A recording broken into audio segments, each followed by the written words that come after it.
Lord, make us instruments of your peace. Where there is hatred, let us sow love. Where there is injury, pardon. Where there is doubt, Faith. Where there is despair, hope. Where there is darkness, light. And where there is sadness, joy. O Divine Master, grant that we may not so much seek to be consoled as to console, to be understood as to understand, to be loved as to love. For it is in giving that we receive, it is in pardoning that we are pardoned, and it is in dying that we are born to eternal life. Amen.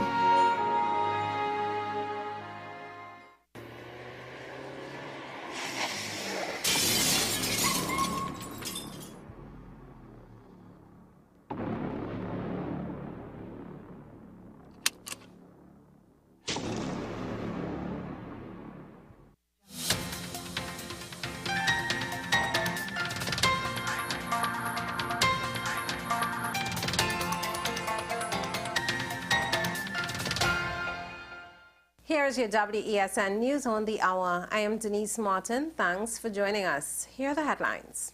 Opposition MP writes to RIC.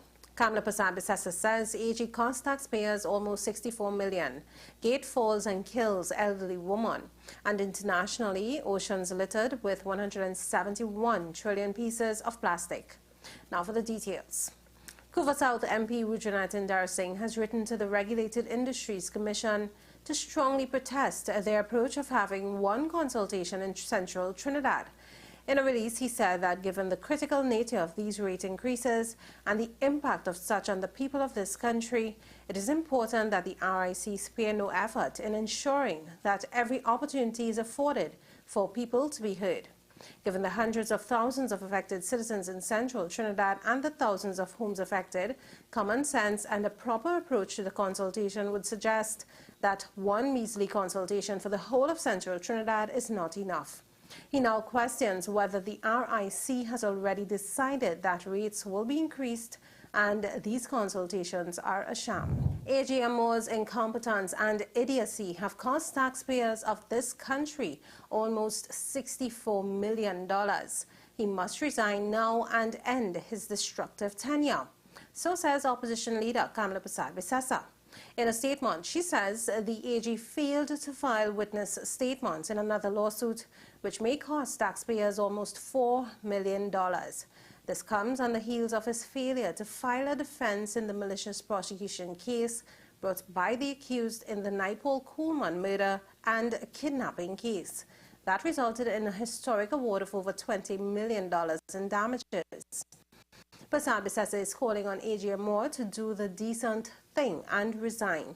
She added that Amor has compromised the office of the AG and has lost all credibility. An 85-year-old woman has died after her sliding gate fell and crushed her.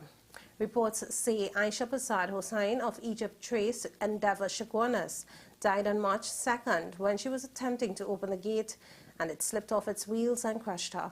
Prasad Hossain would have celebrated her 86th birthday this week. In international news now, more than 171 trillion pieces of plastic are now estimated to be floating in the world's oceans, according to scientists. Plastic kills fish and sea animals and takes hundreds of years to break down into less harmful materials. The concentration of plastics in the oceans has increased from 16 trillion pieces in 2005, data suggests. Last week, nations signed the historic UN High Seas Treaty aiming to protect 30% of the oceans. Well, that was your news to the hour on WESN. I am Denise Martin. Thanks for watching.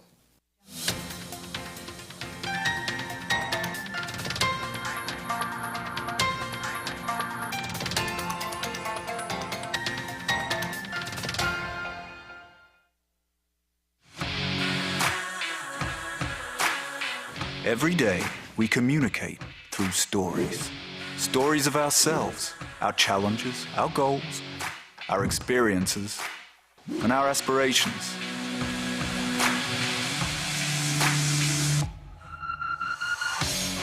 Storytelling is an art that we have mastered.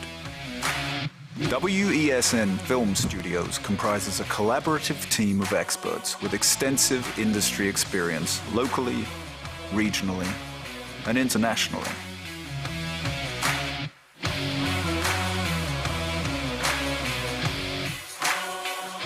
The ability of your business to successfully communicate with your preferred audience depends on the strength of the stories you tell. Your vision should be communicated in a high-quality, professional, and creative way.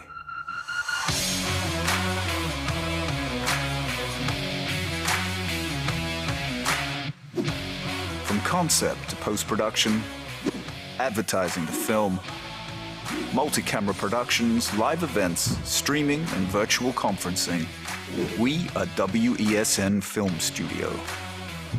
Let your own unique voice be heard and your vision realized. Call us today at 628-5835 for your next production.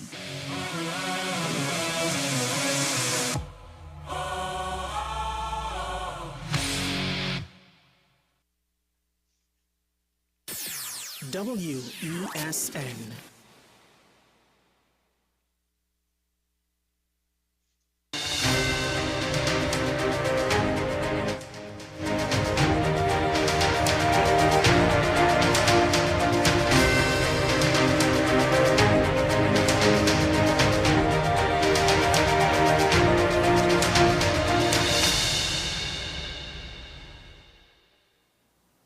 Welcome. It's another episode of AM Prime, and we are so happy that you're here to join us. We are celebrating women all week long because we had International Women's Day yesterday. So we're going to get into that a little later. But before we talk about what's on the program, we have our daily inspiration.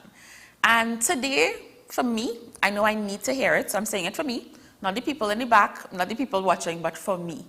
Give yourself an ease up. Please and thanks.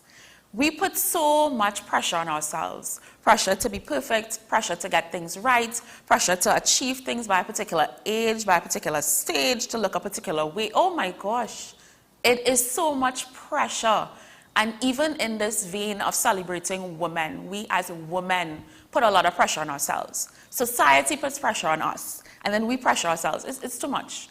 Give ourselves the opportunity to breathe. Give ourselves an ease up.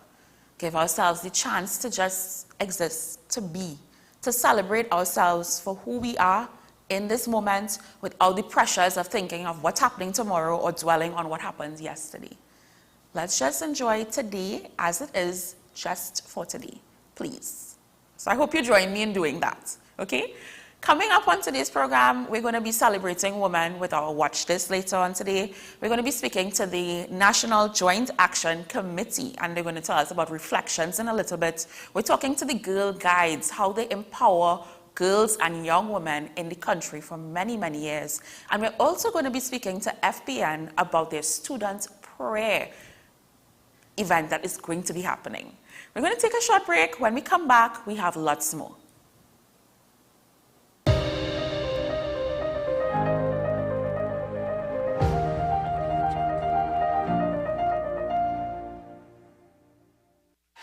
FanZone, your reliable, authentic supplier, has just gotten better. You can now visit our website www.fanzonett.com for your authentic wear and collectibles. The only place where you can use both your Visa debit and credit cards.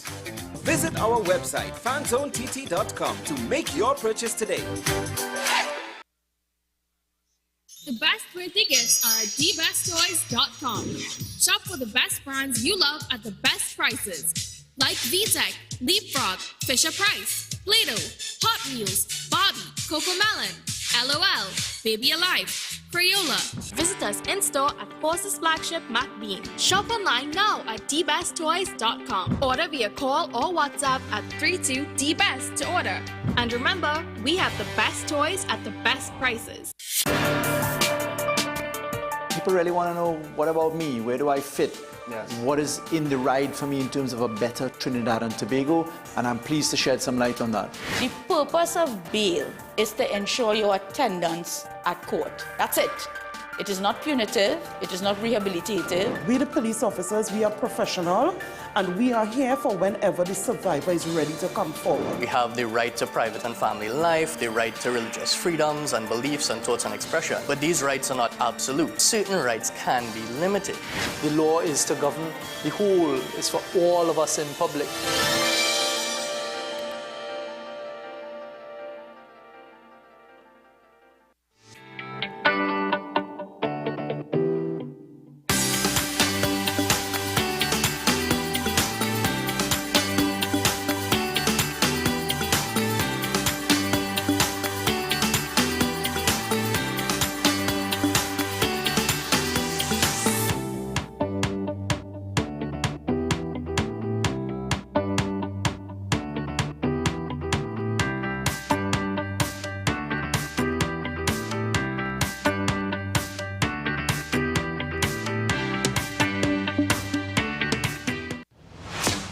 Is it politics? What is it? Is it that nobody cares about sports? The kind of support that sport used to get in the past is no longer here. The thing is, taking a knee doesn't mean that that's the only thing you're doing on it. Right. Taking a knee along with other stuff.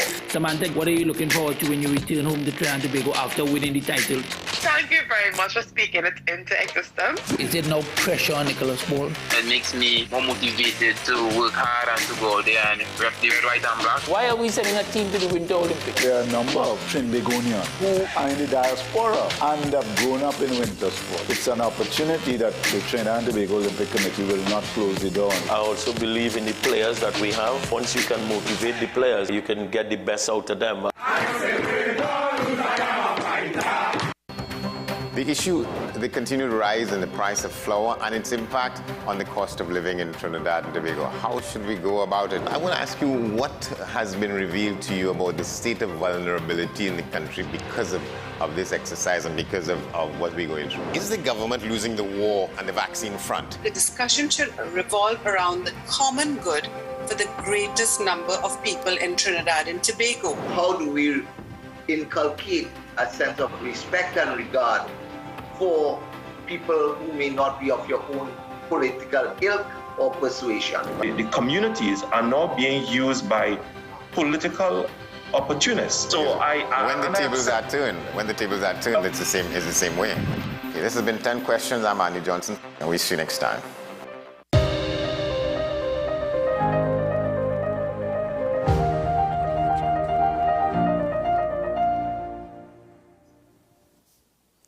We're back, and we're going to be speaking to the National Joint Committee about reflections. Joining us via Zoom is Mbahu Mohini, and he is Servant President of NJAC. We also have Dr. Brinsley Samaru, who is professor and a march participant.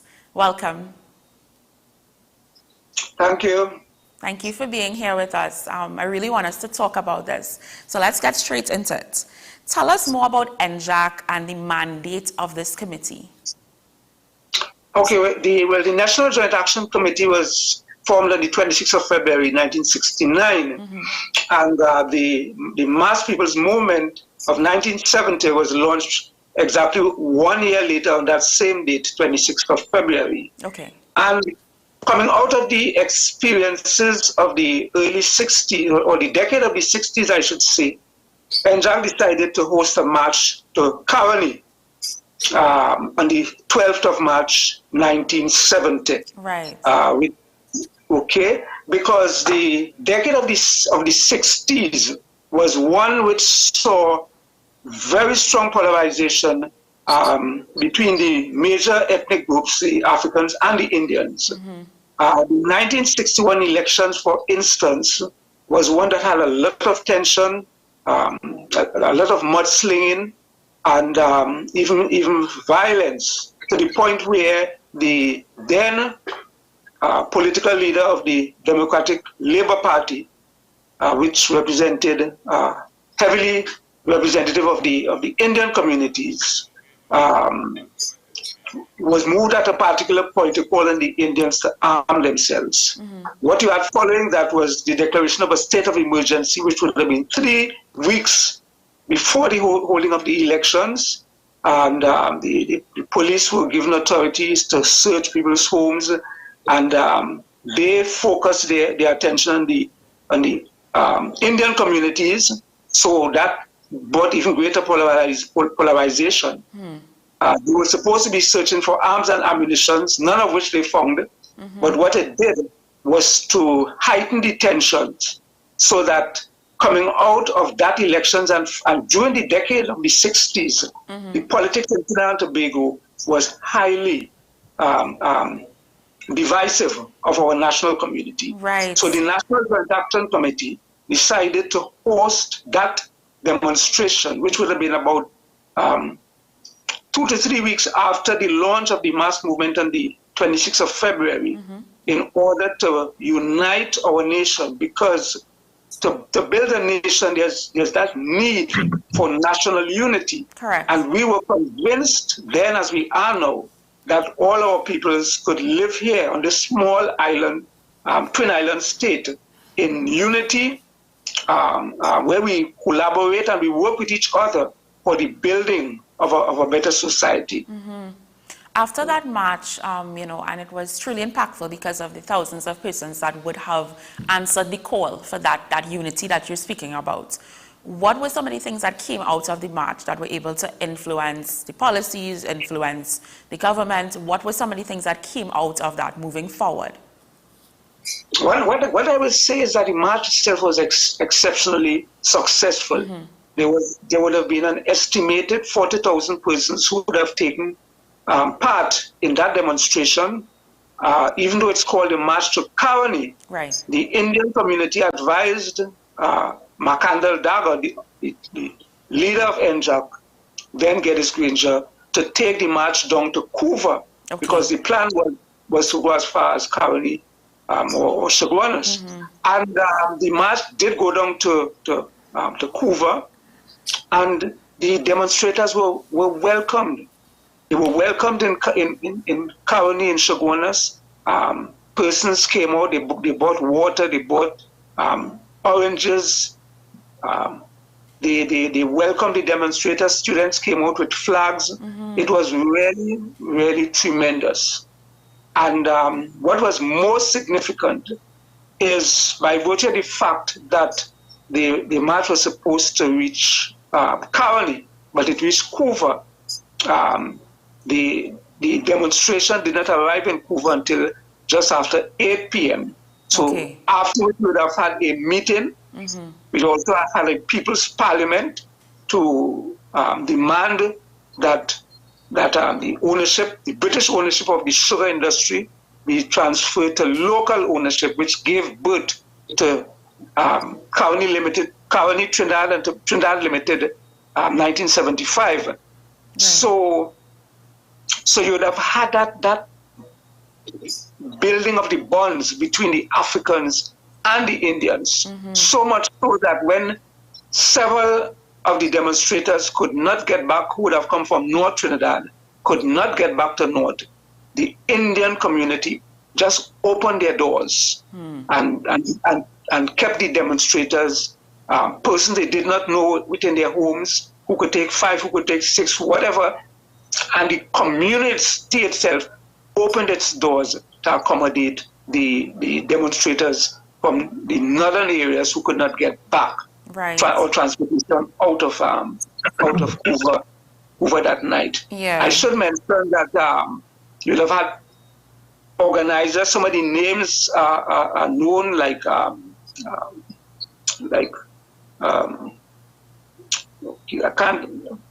Bazio Pandey, for instance, spoke on the platform in Couva, right? Sudratam was a youngster. He helped organize in the communities. We have Dr. Brinsley Samu right here on set with us. Yes. He was part of that demonstration, so maybe he could come in at this point. Exactly, yes. I want to hear from Dr. Samaru, because you would have been present. So tell us, for you, from your point of view, about the march, the impact that it had, not only on the committee, but on the lives of the persons who participated at that time. Yeah, well, are you hearing me? Yes, we're hearing you. Right, yeah. In fact, what I want to talk is about 2 marches, It's not just one march. Okay? On the 12th of March, there was the first of 2 very decisive marches on Caroni. Right.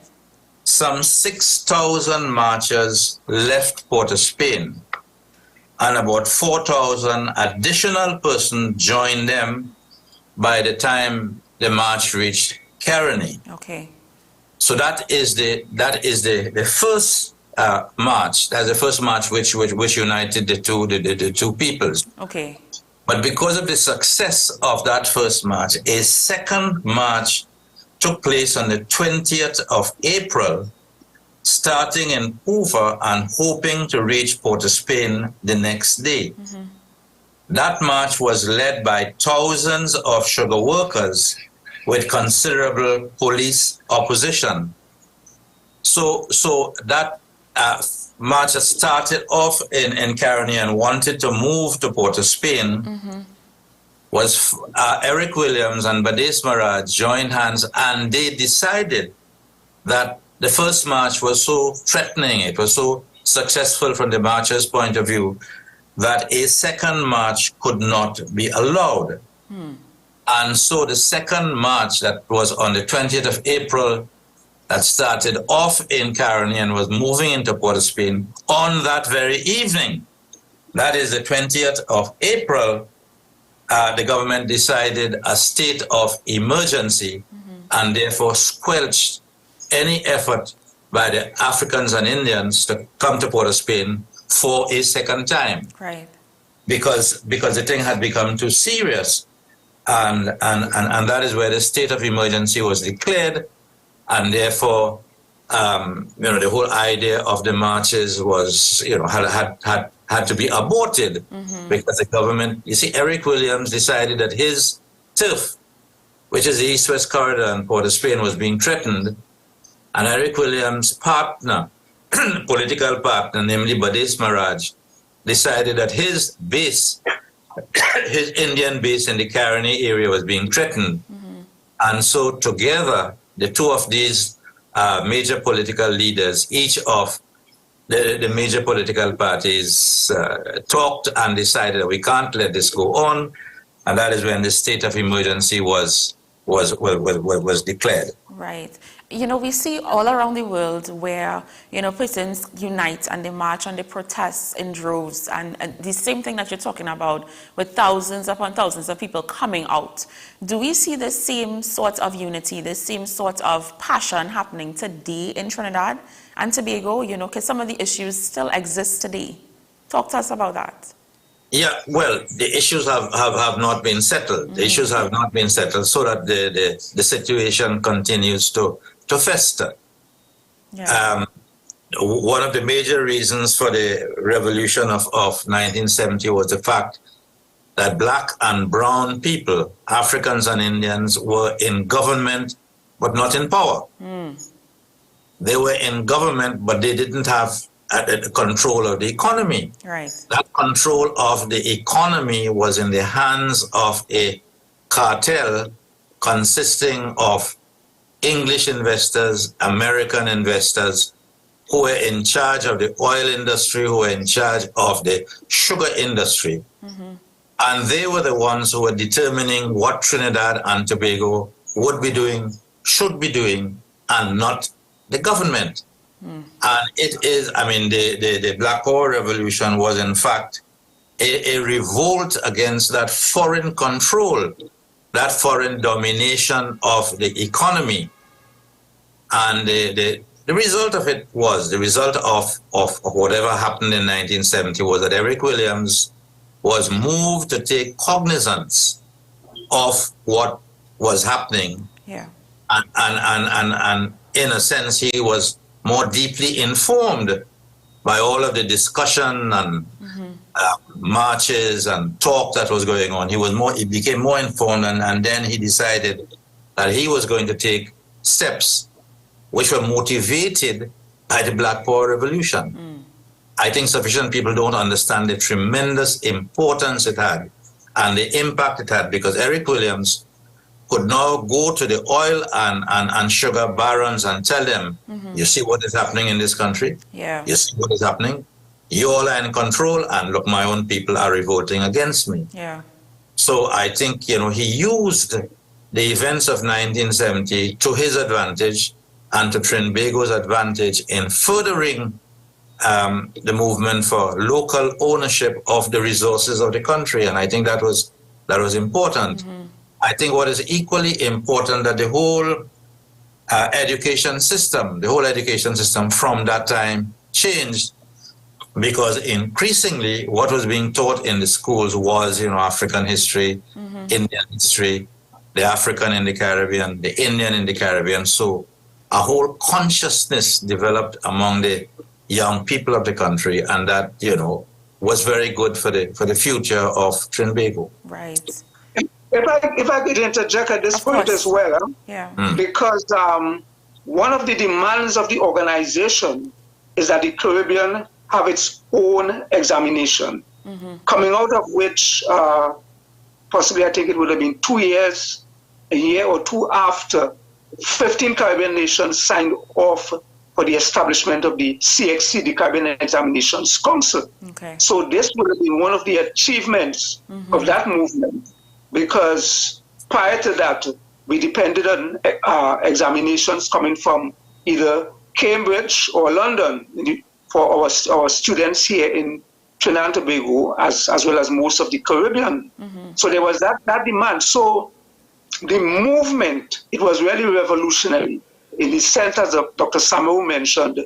One, there was that demand for control of the commanding heights of the economy, the oil, the sugar, the asphalt, what have you. Right.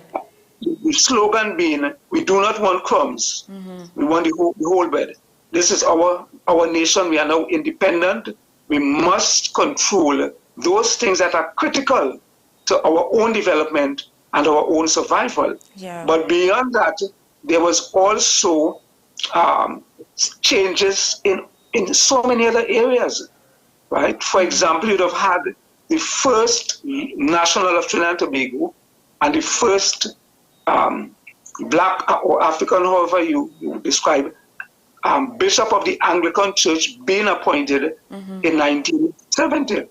You'd have had the National Commercial Bank, the first local fully commercial bank being established in 1970. It was a whole transformation that was taking place in the arts, in education, in the economy, the establishment of the people's sector. Okay? You had young persons going down Frederick Street, setting up their little businesses, selling, making sandals, making bags, so that little creativity of what people starting. And you had a movement of young Africans and Indians into business. Yeah. Because in 1970, less than 8% of the businesses was controlled by Africans and Indians combined. Africans approximately 3.8 and the Indians approximately 4%, right? It is less than 8%. And the people's sector would have begun, and as Dr. Samuel said, with the government moving into businesses, with the establishment of state enterprises, you also had opportunities for Africans and Indians to move into managerial positions in the business sector, which was unheard of prior to 1970. Yeah. How active is the movement today, in present day? I know we're going to talk about reflections in a bit, but how active is the movement today? Well, the movement has been active from 1970 and continues to be active. We have set up a number of institutions, as a matter of fact, like the Butler Institute of Lifelong Learning with the new Butler Associate College, which is operational at this point in time, the National Active Cultural Committee, the Caribbean Historical Society, which has been documenting various aspects of the history of the Caribbean. So we are doing our work. We have taken part in electoral politics since 1981. But we have faced our challenges as well, because our headquarters was bombed out in the 80s. Our memberships have been harassed, imprisoned, right? Including myself, including several other members. So we have had that kind of illegal harassment coming from the state over the years. Not so much present today, but we have had our challenges, and we continue to work, and we will continue to work, because our nation needs to be more enlightened. Our people need to be more united. The racial politics is still very prominent, and which is something that we will continue to strive to eradicate, because it is only by so doing, by building bridges of communication and unity among our people, that we are truly going to have a more progressive, fair and development-oriented society. Yes. Tell us about reflections. Could I add something? Sure, no problem. Yes. Could I just say that one of the positive consequences of 1970 was the establishment of an Institute of Afro-Asian Studies at the University of the West Indies. Okay. And myself and Dr. Fitzbaptiste were the two persons who were appointed, one Afro, one Indo, to run that Institute of Afro-Asian Studies at UWI. And we devised a number of programs for the teaching of African history and Afro-West Indian history and Indo-Caribbean history.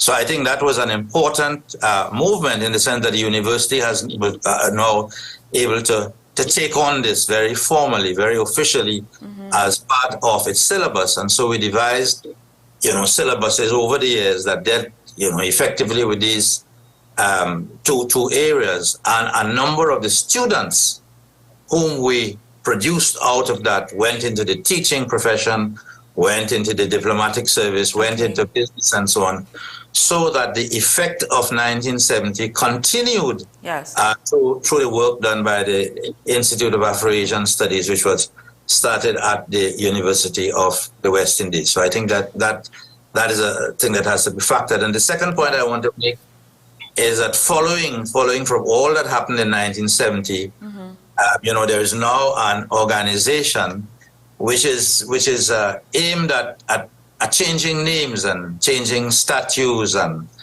indigenizing the names of places, emphasizing the important role of heroes of Trinidad and Tobago, and that is quite active. That is quite active, and I am a member of that, and we are moving very rapidly towards a change of names, places, and individuals, and removal of statues like the statue of Columbus and so on.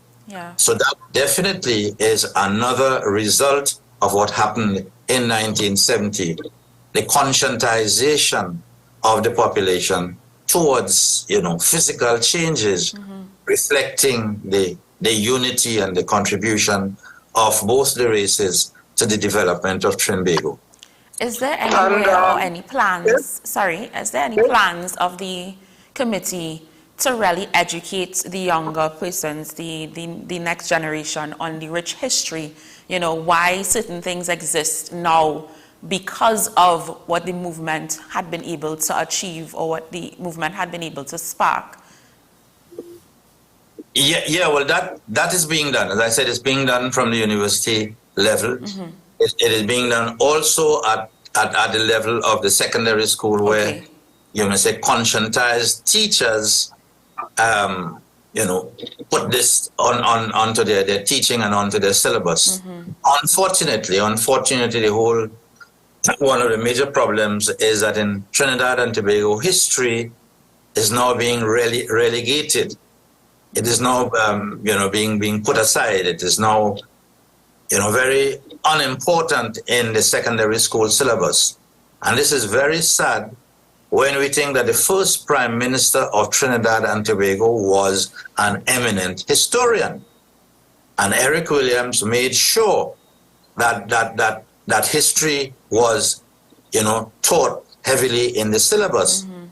In the post-Eric Williams era, and I say this with great sadness, history has been sidelined, and it is now given a little chinks in something called social studies program. But history is very sadly being relegated. People are more interested in law and in medicine and in management studies and those kinds of technical areas.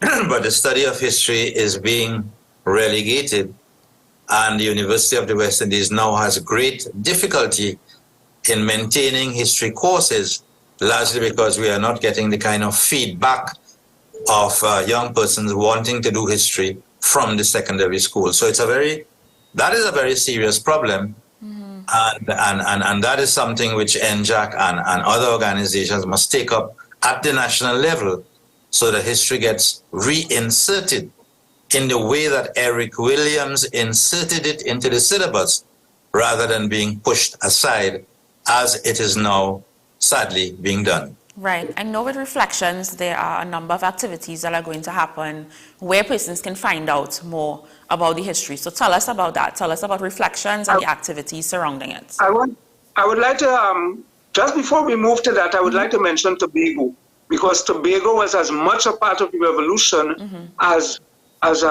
Trinidad. There were demonstrations right across the island.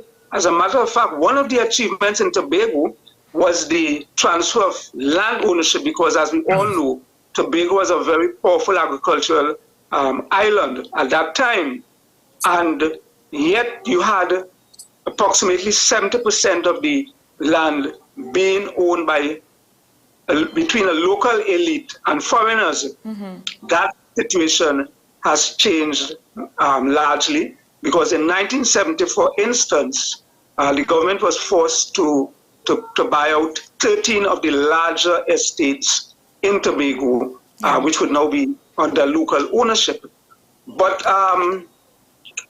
coming out of the 50th anniversary of 1970, we had scheduled a 2-day conference for the 20th and the 21st of April. That would have been 2020. Right. That conference is now going to be held on the 20th and the 21st of April next month, 2023.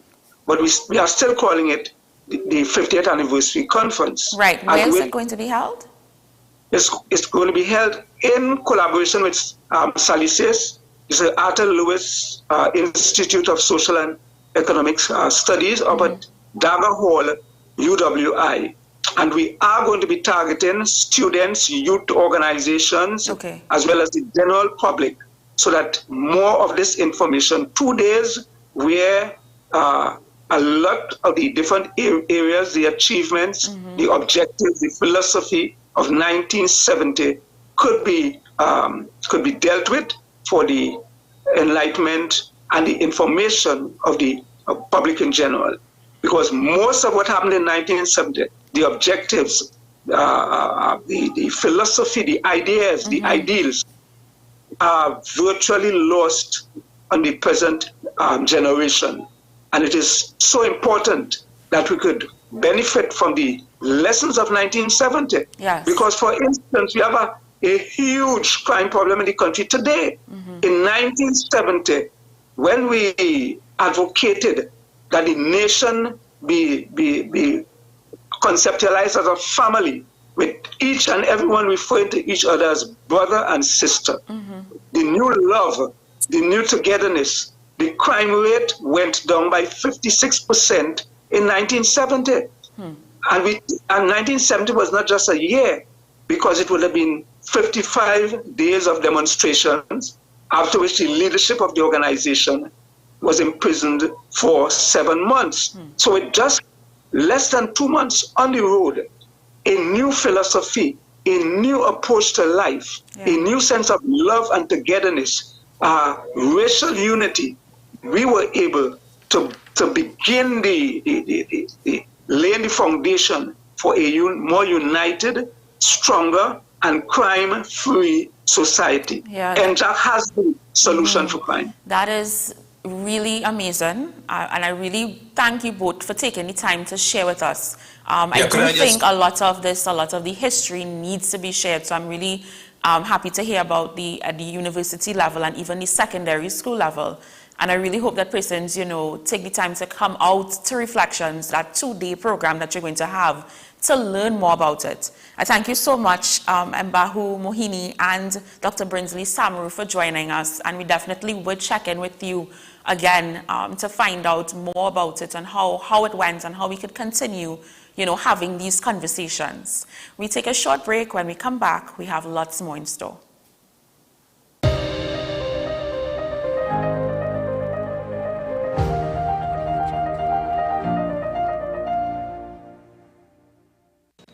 What's the best way to grab the attention of viewers? Please exercise more patience. You have to be kidding me. Doing what we do best. I'll say at the very least it's a conspiracy of laziness against the people. Join me, Keaton Shaw. And me, Sean Michael Small, for Talking Point. Weekdays from 8 a.m. to 9:30 a.m. We go in depth on the trending issues and engage the most controversial newsmakers as we get them to account to the people for their actions. You can't go to the government with nothing.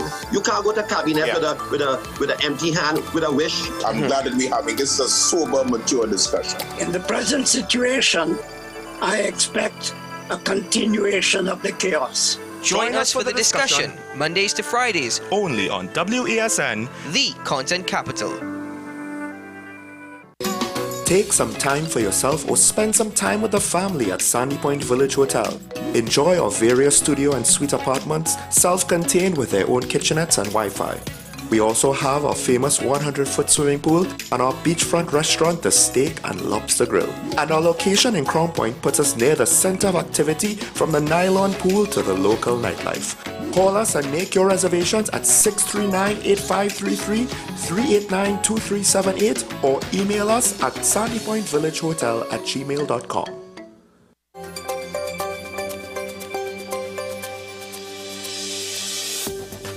Did you know that polycystic ovarian syndrome, or PCOS, is one of the most common issues faced by women of reproductive age in Trinidad and Tobago? So we see more patients with polycystic if they're obese, but there are the small-built patients who also have polycystic ovaries. What other treatment options are there available for these girls? What's Up Doc? Every Tuesday and Thursday on WESN, Content Capital.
Maybe he landed here totally by coincidence.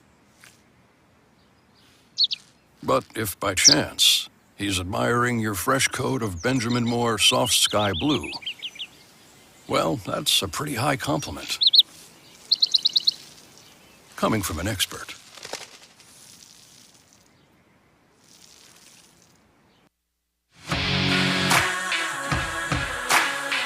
Every day, we communicate through stories.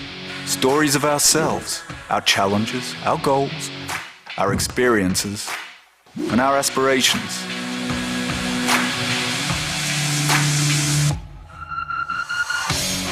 Storytelling is an art that we have mastered. WESN Film Studios comprises a collaborative team of experts with extensive industry experience locally, regionally, and internationally.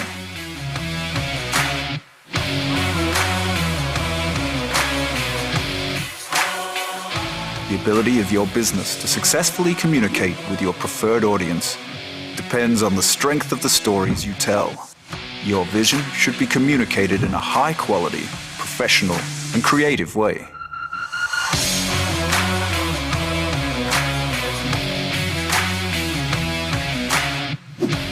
From concept to post-production, advertising to film, multi-camera productions, live events, streaming, and virtual conferencing, we are WESN Film Studio.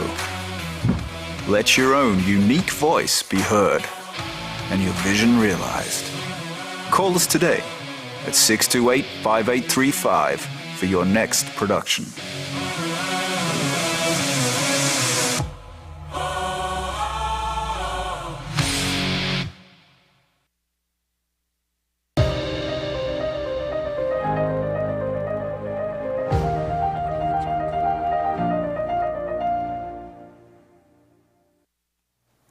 Hi, welcome back. So we are speaking to the team at FBN about student preparation, but it's more about prayer nation.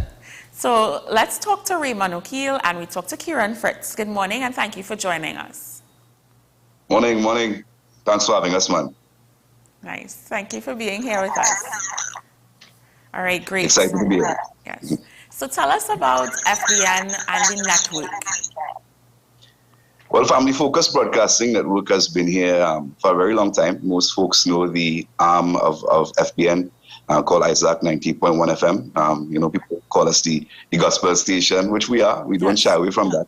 But so much more than a gospel station on radio. We are a focused group that is really, really driven to enhance the family, the entire family, from the cradle to the grave, as they say. We have something for every part of the family. We have a program for kids, children. We have a program for the elderly. Those are programs in store for men as well, women, and of course, young people. And that's our main focus. Well, today, at least, we speak about the youth arm and the family involved in that youth process. Yes, talk to us about the youth in focus, no pun intended, but that emphasis on youth, that emphasis on making sure that the children are okay. Talk to us about that, because over the years, you are known for that. Yeah, recently, we would have definitely been a part of the Youth in Focus team, driving home the importance of young people being a major part of today's society, apart from the stigma that's attached to youth. I'm always talking about the crime and stuff like that. We have found that in the time that we've spent working with young people, that there's so much passion and a lot of dreams that just need a little nudge and a push, and we would have done some work with the Youth in Focus team. And we recently transitioned into a new phase. So there's a new team there now, led by our young Jay Shadigans. We're in good hands, and we're excited about what's happening there at the station. But we really, really love to drive home the point that youth can be positive even in today's society. I appreciate that. It's definitely important. And youth it's the future generation that's going to drive the FBN network forward. So we look forward to all that happens surrounding youth. Tell us about student prayer. Everybody want to come in here and chat a bit about it? Hi, good morning to each and everyone. Yes, sorry, man. Blessings and grace to you. Well, SP, student preparation, the name has been changed just, I think, about 2 years now. But we want the emphasis in terms of proper preparation.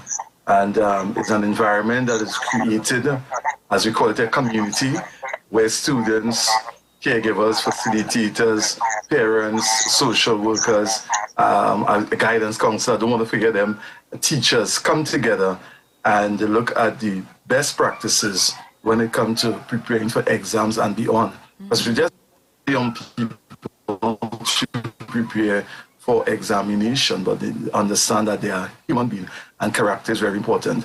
And there's also the spiritual dynamics. Everybody knows that around this time and exam time, people call for prayer. But what we don't want to cause people to think, if you don't prepare and you pray, you will succeed. And we also want people to know, if you prepare and you pray, you will succeed. So it has just moved from that place of praying with them and creating an environment for intent. Through professional tutors, so it's not Raymond who may just pull some tips on top of his head and that necessarily my profession, but we have professionals and they're within the system. And this leg, the first leg, which is Sunday, coming here, and that's the 12th of this month, PM, what we'll be having is breakout sessions. So they will come in and they will go to the session. So the young people, the children who do in SEA, they the session with the two facilitators where they have the engagement and the best practices. And then we have a breakout session for the teacher, the guidance counselor, the social worker, the parents, the principal, everybody who involved or interested in of the young people. They will have a special breakout session where they will have facilitators engaging them on best practice when helping a child prepare for exams, but also best practices on parenting. And it's free. Let me say that up front. Right. So you get that opportunity to engage, to share your own experiences, your expertise, but also learn and create that community of oneness as we focus on developing a holistic child. Because I was going to ask about that. I was going to ask about if there's a cost attached to it. But I want to focus on the environment. You mentioned, creating the right environment for the child and their parents. So it's not just about bringing the child, but also having the persons who are surrounding this child, the support system, the persons who are in the home with the child. Talk about the environment that you'll create with this student prayer. Because I see that, there are the breakout sessions. There are also the cultural sessions as well. And then there are the tips that, can help them with their studies and so on. So talk a bit more on that. Okay.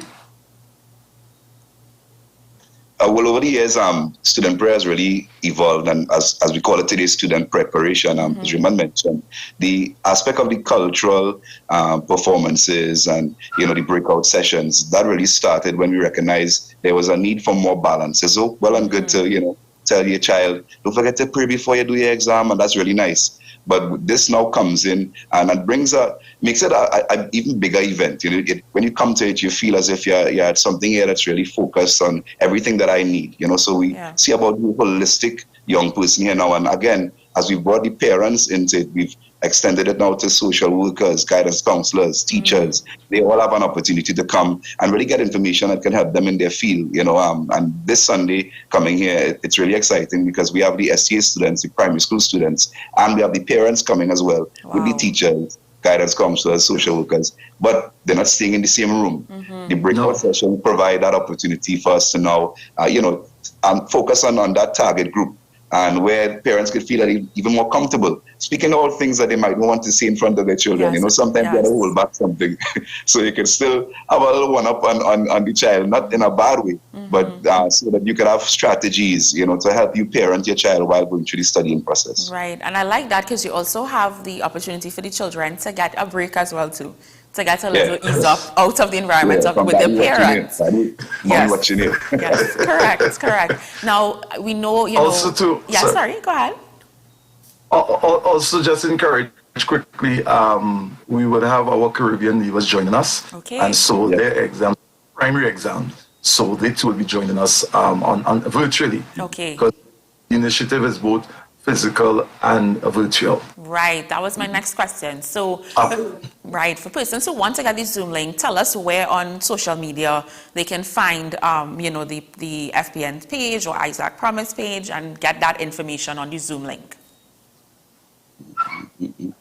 Yeah, so at Isaac the Promise, on all our social feeds, on Instagram, you can check out the Isaac Instagram page at Isaac the Promise. Same on Facebook. We'll have those links there for people to register online. And this is really a focus now for the Caribbean nations, as Raymond said. We really want those in Trinidad to come out, and be there.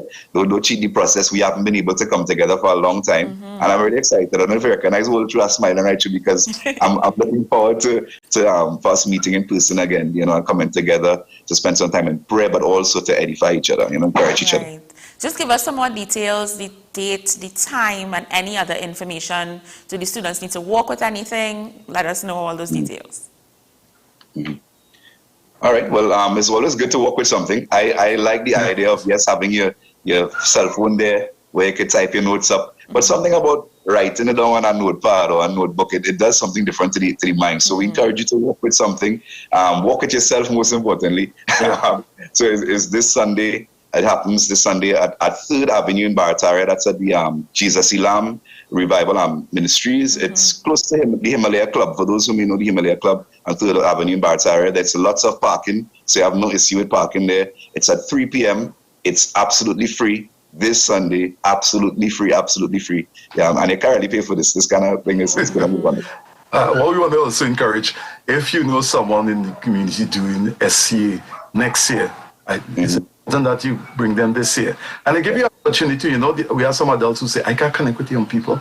But when you show them you care about what is important to them, then link with you. So this is an opportunity for you to say to your neighbor, to your friend, to your relative, somebody, listen to me, this initiative is on and I would like to, you know, invite you and your child, but if you can't make it, you know, give me permission to take the child to an environment where they can receive information. I always say this, to make an informed decision.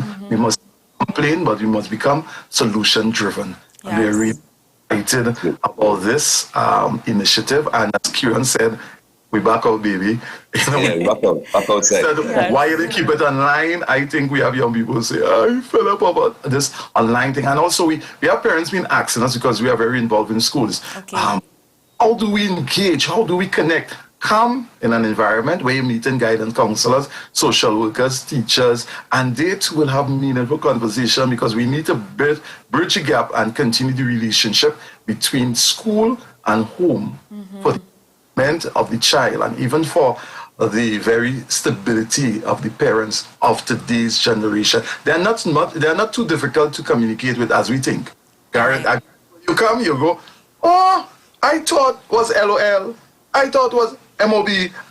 No, there are 3 critical principles that you need, and you can get into the mind of any child. I will leave that when you come.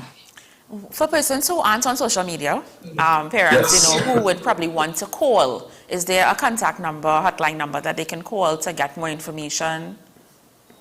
It's not a hotline number right now, but you can call the station at 622-8981. And you can find out some information there, 622-8981. That's the number. You can call us live and find out. The announcers will be prepared to give you information. So you can always check in with the guys on the air. Yeah. Okay. Thank you so much, Raymond. Thank you so much, Kieran, for joining us. We wish you all the best with this initiative and all the other activities, you know, that the FBN network really drives to support the youth and children of our nation. Thank you very much for having us. We appreciate it. We take a short break and we head to news.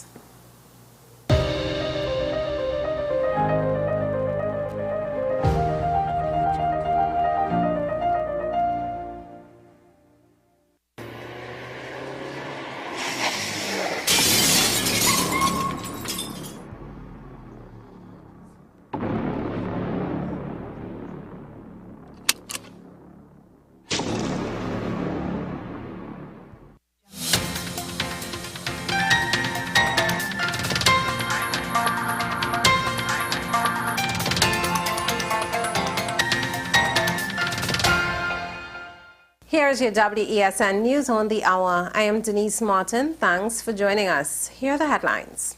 Opposition MP writes to RIC. Kamla Prasad-Bissessa says AG cost taxpayers almost 64 million.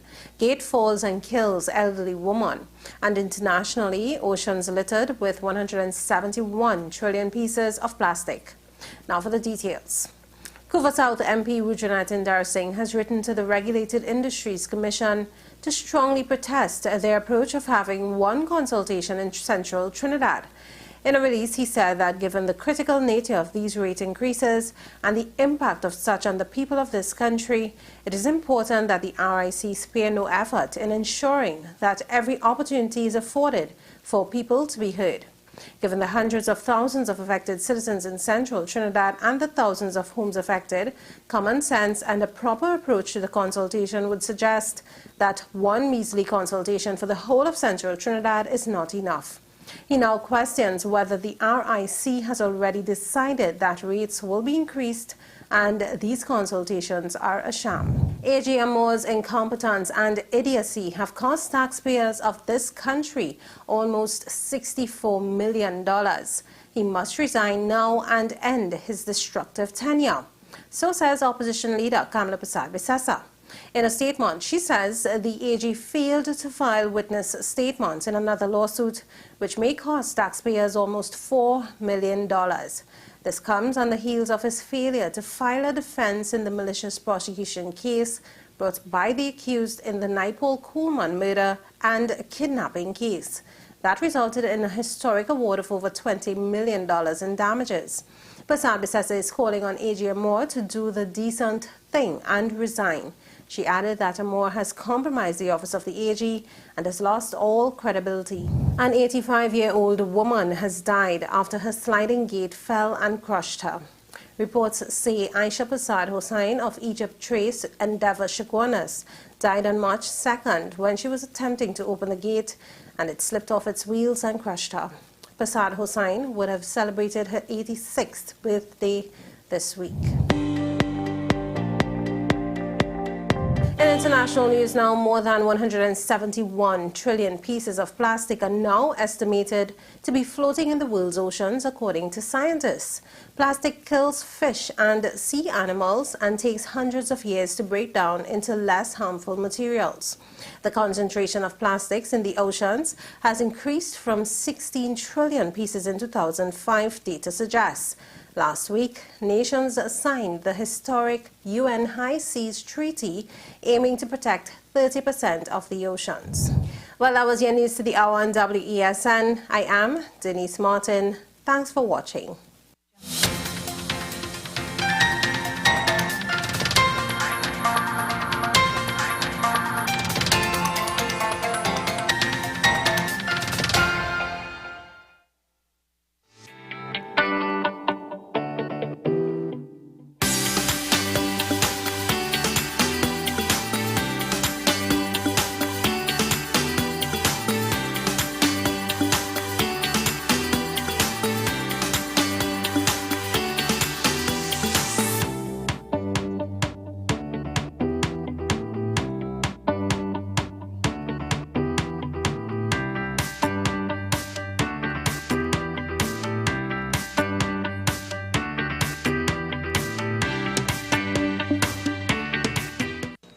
What's the best way to grab the attention of viewers? Please exercise more patience. You have to be kidding me. Doing what we do best. I'll say at the very least it's a conspiracy of laziness against the people. Join me, Keaton Shaw. And me, Sean Michael Small, for Talking Point. Weekdays from 8 a.m. to 9:30 a.m. We go in-depth on the trending issues and engage the most controversial newsmakers as we get them to account to the people for their actions. You can't go to the government with nothing. You can't go to cabinet with an empty hand, with a wish. I'm glad that we're having this a sober, mature discussion. In the present situation, I expect a continuation of the chaos. Join us for the discussion, Mondays to Fridays, only on WESN, the content capital.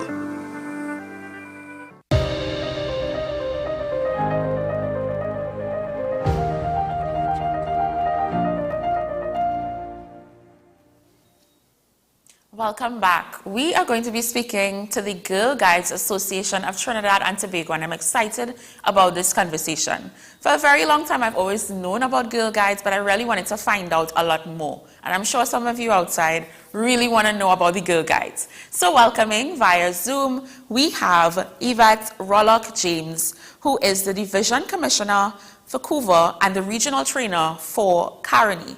And we also have with us Dina Marie Burkett, who is the National Coordinator for Girl and Action on Climate. Welcome. Hi. Good morning, and thank you for having us. Thank you for being here. Hi, morning. Okay, so let's talk about the Girl Guides. Talk to us about the Girl Guides and the association. Hi, Girl Guides is an organization for women only. It's the largest organization for girls in the world. We have 152 countries that are part of this organization and over 10 million girls. We range from 6 years in Trinidad and Tobago, you can become a guide, right up to as old as you can, 6 to 106. You're welcome to be a part of our organization. Nice. What we do as a guide, Our aim is to develop the full potential of the girl to be a leader. And we do that through informal education. Fun is the key part of it. We learn while having fun. Okay. Talk to us about some of the work that the Girl Guides have done in the community and in schools as well. Over the years, we have done things like helping clean up campaigns. We generally do things like camping for the community. We would have little stations where we help young people, homework centers. You know, we are like big sisters. And when we are established, we help generally companies. We have helped with ushering. You name it, we have done it. Just ask us, and we are there ready to help once it's within the law. Okay, and we know we're coming off of International Women's Day. So did the organization do anything for that day? You know, what are the thoughts surrounding that day for the organization? We are part of the non-governmental organization, and we are going to have a big walk on Saturday. Yes. They're coming to celebrate or to make people aware of the whole thing of International Women's Day. That's what we are doing.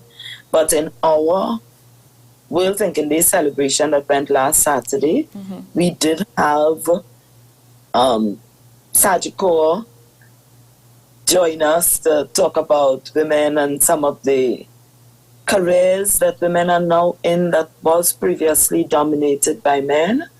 And generally, we try to make the girls feel empowered within themselves, do things regardless of what it is, you know, no holding back just because you are a woman. Yeah. But in terms of celebrating International Women's Day, our big thing is going to be Saturday coming with that march around the savannah that's supposed to start around 2:30. Okay, nice. Dina, can you join the conversation? Tell us about the importance of, you know, girls, young girls, women seeing themselves as leaders and the importance of the women-led leadership within the Girl Guides. Well, really, that's all Girl Guides is about. It's training young girls from the tender age, as Ms. James said, 6 years old, to be leaders within society. I think it's important that women and young girls learn to be leaders because there needs to be a balance between how women would, you know, think and do things and how men would think and do things. That is really important in our society. And the Girl Guides Association of Trinidad and Tobago, we focus on letting girls know that it's okay to be a leader. It's encouraged, actually, to be a leader in your society for whatever you believe in. Yes. If persons are interested in joining the Girl Guides, what is that process like? It depends on the age that you are right now. You can join as a young 6 years old. You can join either within your school if there is an active unit or pack. You can join within the school. If not, some guiders operate out of community centers in the different districts within Trinidad and Tobago. So it's really just reaching out to us, either maybe a guider that you know or on our social media platforms, and just saying, I'm interested, and we will take it from there in terms of getting a guider for you and placing you. Okay. And talk to us about the impact, both of you, the impact of the Girl Guides over the years. So the Girl Guides has been in operation for many years, you know, but we want to know about the impact it has had on the lives of women. Who are the women, you know, who would have come out of Girl Guides and you see them now operating in society, being leaders? That's a nice one. We have been around in Trinidad and Tobago for 109 years this year. So you would well imagine there'd be a number of women who have society. And strange enough, you just said that and I hit a blank. It's just one beautiful smiley face that's staying there. And There's so many of us. It's amazing. We have a number of people who are doctors and judges, and we have people saying, I always wanted to be a guide and I've never been a guide. I was a brownie. A brownie is a guide. She's a brownie guide. So all those ladies out there who were brownie guides, because that's probably the most popular section of the organization. That's the girls between 6 and 9 years old. They're brownie guides and they go right up. But we have, like I say, that space that's staying with me. The smiley face is Miss Laurel Zama. She is still active with the Girl Guides Association. We have, like I say, I just hit a blank. A number of people. I'm not, but I take a pride. I remember one of our judges said in his job, he has never had to sentence a young lady who was a guide. Okay. I'm thinking, name, my apologies. No, that's okay. You know, one of the things that I've seen, because even with me being in school, you saw where there were the brownies, you saw Girl Guides, and you know, you always wondered about the balance that they were able to strike between, okay, school and these extracurricular activities. Talk to us about them finding balance in being a part of this organization, and then the life skills, the character building skills that they learn from being a part of this organization from that young age. That's one thing that, sorry, Dina. go ahead, Dina. Well, since I'm still young, I can still speak to being in school or being in work and still being a guide. When I started as a senior guide with St. Joseph's Convent in San Fernando. So I started in 2010, so this would be my 13th year as a guide. It's within a school. It's a bit easier because we meet once a week on a Friday afternoon. It's not as intensive as school. It's like a break. We play games, we tell stories, we meet with other like-minded persons. We get to know how to navigate different personality types, persons that you may not communicate with in school. You speak to in your guides meetings. It's kind of like that. To me, it was a release from school. Okay. It wasn't a challenge at all. Okay, and Yvette? I wanted to say, for me, I started as well as a girl, but as a leader, it's that thing where you don't have to even think about balancing it, because in your guide meeting, you would do all the things, almost of what you would do in the classroom, just in a fun way. So like all the holidays and activities that you have, that social studies class would focus on, you will do it in your guides meeting. Okay.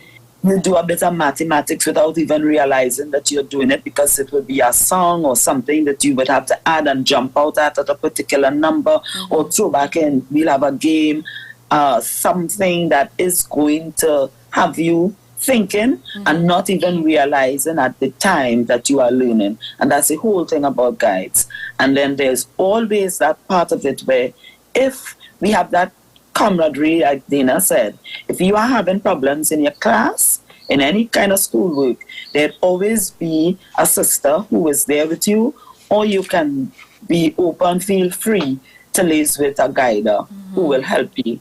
We have these little sessions in most of our communities where I mentioned before, like Big Sister, so that you can be there to help the younger ones. We'll have the older girls like Dina, senior guides or rangers, who will help the younger ones, the brownies, and we would also help girls and people in the community who are not members of our organization. Right. I'm glad you mentioned. Yeah, I'm glad you mentioned in terms of the Big Sister role, because I was going to ask you about, you know, the importance of seeing these positive role models. You know, young people and girls are surrounded with all of these things in society. There's so many influences and there's peer pressure and so on. So just talk to that aspect of it, of being able to have a positive reinforcement where the Girl Guides is concerned.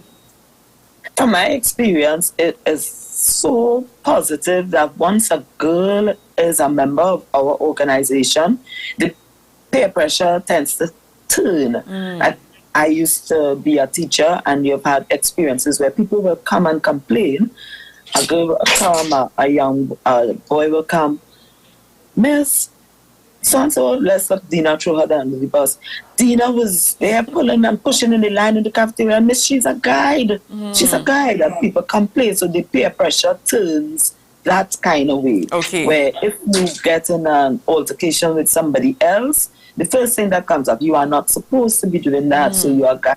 Particularly in the primary school, they will come and complain that she's a guide. So it's good peer pressure. It's good peer pressure. My experience in the secondary school with it is pretty similar. Initially, the girl may face some sort of, negativity. What she think it is, what she put on, this kind of whatever.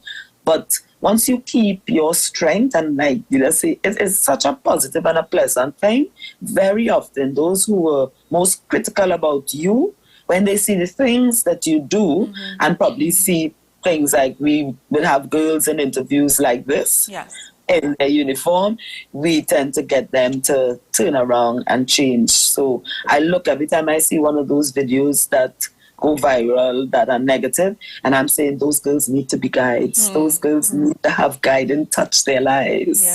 Before we wrap, Dina, to parents who may be wondering or still trying to figure out, should I join my daughter in Girl Guides? Should I get her enrolled? What advice would you give them?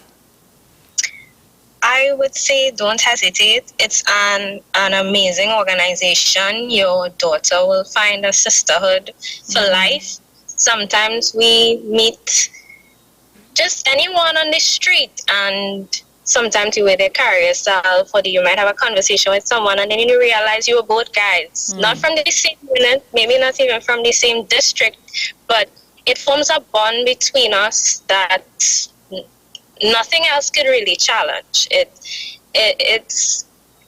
I really don't know how else to explain it other than it's a sisterhood that your daughter will have for life. She'll always have that support net. No matter when or where she starts, she can always go to a guider or another sister in the organization and find that support. Apart from that support, discipline is a big part of guiding.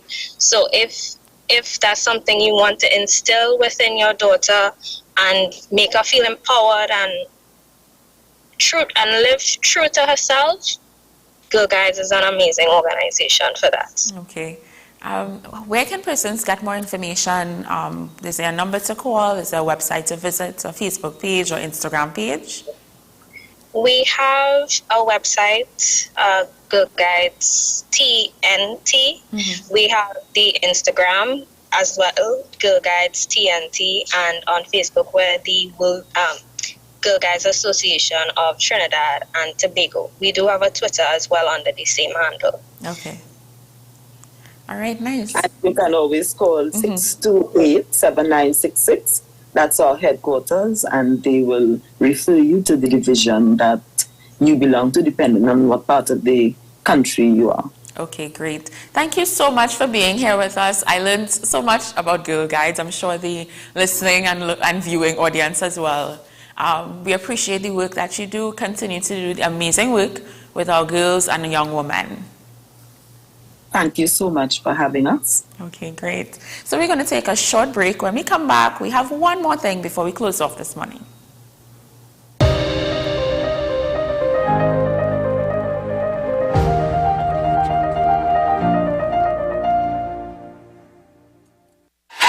FanZone, your reliable, authentic supplier, has just gotten better. You can now visit our website www.fanzonett.com for your authentic wear and collectibles. The only place where you can use both your Visa debit and credit cards. Visit our website, fanzonett.com, to make your purchase today. The best laptops and tablets are at dbesttoys.com. Get a Gateway 14.1-inch Ultra Slim notebook or an HP 14-inch laptop at the best prices in TNT. Get the Fire 7 tablet for $474. You can also shop the latest Amazon Fire Sticks. Call now at 32-DBEST to order or visit us in-store at Forces Flagship MacBean. Shop online now at dbesttoys.com. Free delivery available throughout Trinidad and Tobago. Cash or links on delivery.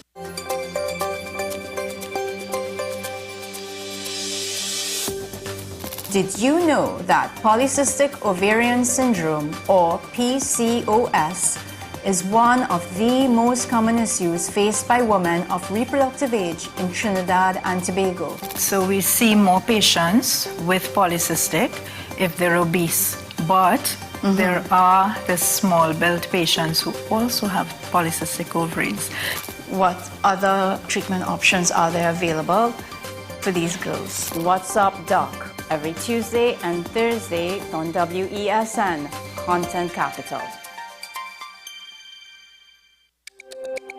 Every word, every line, every paragraph depicts a real moment in someone's life. A father, a sister, a mother, a brother. We at Newsday are dedicated to you, the people, and through independent, unwavering journalism, strive to always bring your stories to life. Because your stories are more than just words. Newsday, independent and credible.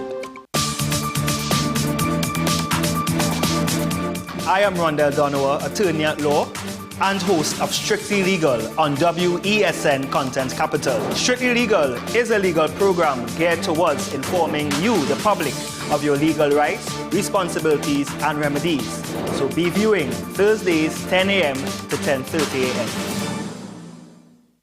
a.m. Join me, Sule A. Joseph, as I delve into the day-to-day psychological issues plaguing our society.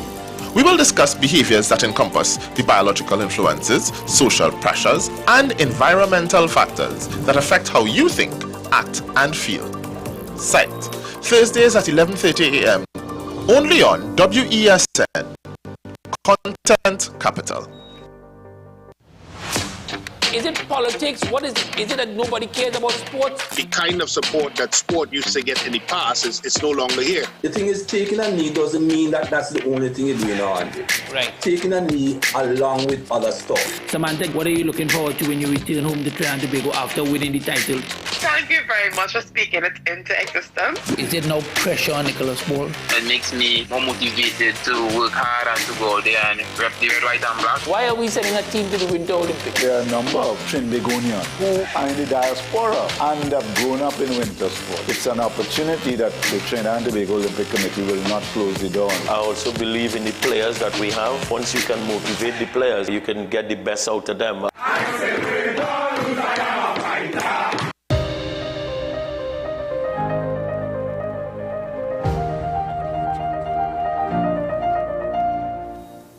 Remember, I told you that we're still celebrating International Women's Day. So for our Watch This today, we're going to be looking at a video with the Lightbox TT series, which is a local series that showcased amazing talent from singers, musicians, artists. And today's feature is Killer B. She is a wonderful young woman who is doing amazing things in terms of music locally. Let's watch.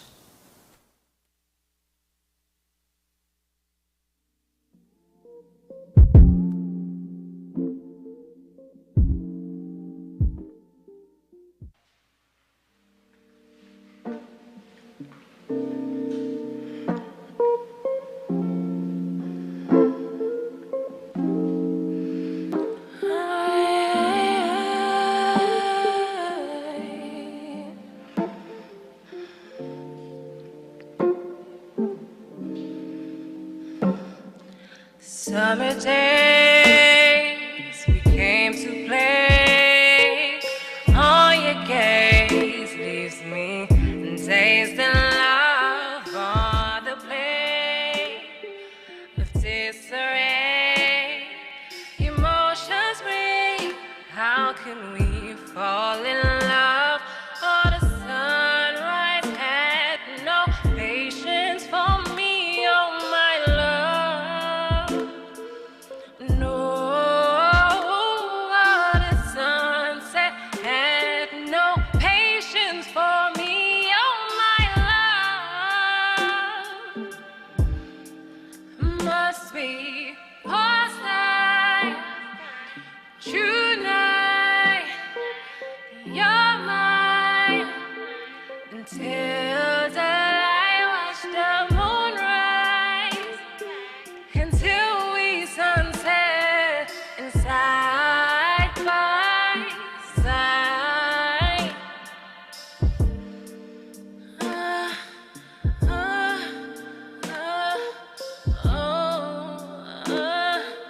No. And pause time all night can't deny. I need you by my side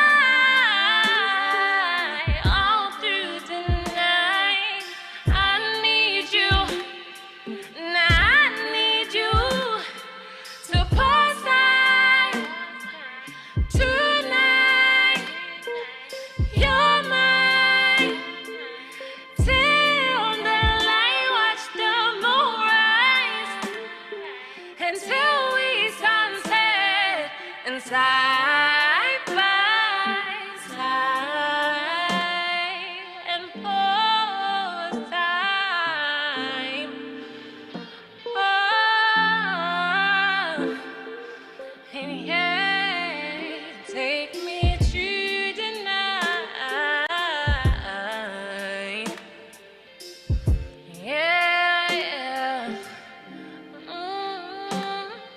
And pause time all night. Can't deny. I need you and by my side.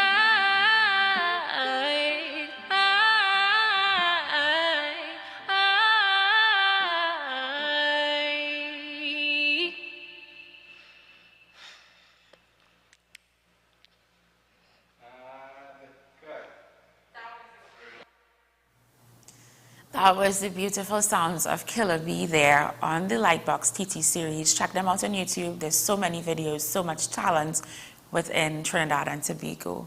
Thank you for staying with us for today's show. We appreciate you. We hope that you have a great day. Remember our daily inspiration. Give yourself an ease up. Please and thanks. Be kind to yourself. Be loving to yourself. Be patient with you. Remember, if you want to check us out, you want to visit our pages, we're on YouTube, we're on Facebook, we're on Instagram at WESNCC. If you want a booking, you want an interview, you can contact us via email, amprimewesn@gmail.com, or you can call and WhatsApp us at 868-620-1331. Have a great day. See you tomorrow.